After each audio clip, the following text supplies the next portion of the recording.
টলিউডে নেমে এলো শোকের ছায়া। প্রয়াত হলেন অভিনেতা রাহুল অরুণোদয় বন্দ্যোপাধ্যায়।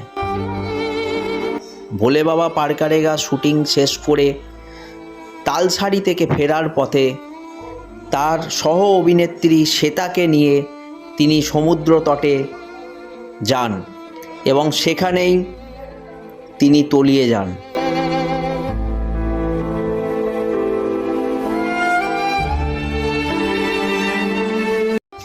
আমরা শুধু অভিনেতা হিসাবে রাহুল অরুণোদয় বন্দ্যোপাধ্যায়কে হারালাম না, একজন সাহিত্যিক হিসাবেও ওনাকে এই পশ্চিমবঙ্গবাসী হারালেন। রাহুল অরুণোদয় বন্দ্যোপাধ্যায়ের প্রতি ভারত কথার খোঁজ থেকে শোক জ্ঞাপন করা হলো।